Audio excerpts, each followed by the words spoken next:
मन मोती और दूध रस इनकी सहज सुभाए, हट जाए तो ना मिले कोटिन करो उपाय। अर्थात मन मोती फूल दूध और रस जब तक सहज और सामान्य रहते हैं तो अच्छे लगते हैं, परंतु यदि एक बार वो फट जाए तो करोड़ों उपाय कर लो, वे फिर वापस सहज रूप में नहीं आते। रही मन ओछे नरन सो, बैर भली ना प्रीत, काटे चाटे स्वान के, दो भांत विपरीत। अर्थात कम दिमाग के व्यक्तियों से ना तो प्रीति और ना ही दुश्मनी अच्छी होती है। जैसे कुत्ता चाहे काटे या चाटे, दोनों को विपरीत नहीं माना जाता।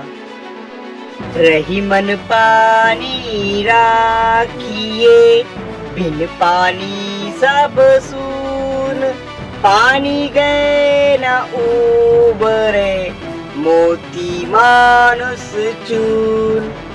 अर्थ, इस दोहे में रहीम ने पानी को 3 अर्थों में प्रयोग किया है। पानी का पहला अर्थ मनुष्य के संदर्भ में है, जबकि इसका मतलब विनम्रता से है। रहीम कह रहे हैं कि मनुष्य में हमेशा विनम्रता होनी चाहिए। पानी का दूसरा अर्थ आभा, तेज या चमक से है, जिसके बिना मोती का कोई मूल्य नहीं। पानी का तीसरा अर्थ जल से है, जिसे आटे से जोड़कर दर्शाया गया है। रहीम का कहना है कि जिस तरह आटे का अस्तित्व पानी के बिना नम्र नहीं हो सकता और मोती का मूल्य उसकी आभा के बिना नहीं हो सकता, उसी तरह मनुष्य को भी अपने व्यवहार में हमेशा विनम्रता रखना चाहिए, जिसके बिना उसका मूल्य हास हो जाता है। रही मन चुप हो बैठिए, देख दिनन के फेर, जबनी के दिन आई है, बनत न लगी है देर। रहीम दास जी कहते हैं कि जब बुरे दिन आए हों तो चुप ही बैठना चाहिए, क्योंकि जब अच्छे दिन आते हैं तब बात बनते देर नहीं लगती।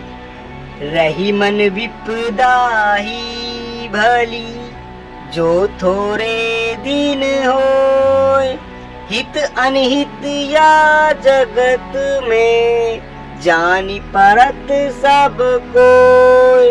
अर्थात कुछ दिन रहने वाली विपदा अच्छी होती है, क्योंकि इसी दौरान पता चलता है कि दुनिया में कौन हमारा हित या अनहित सोचता है। जे गरीब पर हित करे, हे रहीम बड़ लोग, कहा सुदामा बापुरो, कृष्ण मिटाई जोग। अर्थात रहीम दास जी कहते हैं जो गरीब का हित करते हैं वे बड़े लोग होते हैं। जैसे सुदामा कहते हैं कृष्ण की दोस्ती भी एक साधना है।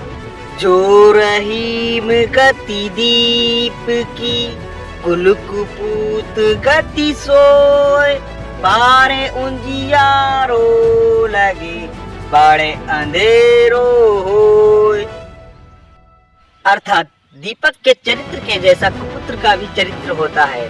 दोनों पहले तो उजाला करते हैं, पर बढ़ने के साथ साथ अंधेरा होता जाता है। बड़े काम ओछू करे, तो न बड़ाई होए, जो रहीम हनुमंत को, गिरधर कहे न कोई।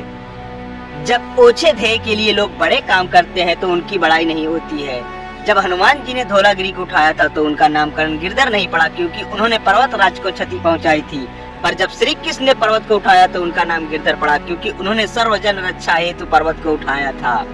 एक ही साधे सब सदै, सब साधे सब जाय, रही मन मूल ही सींच बो, फूल ही फल ही आगाय।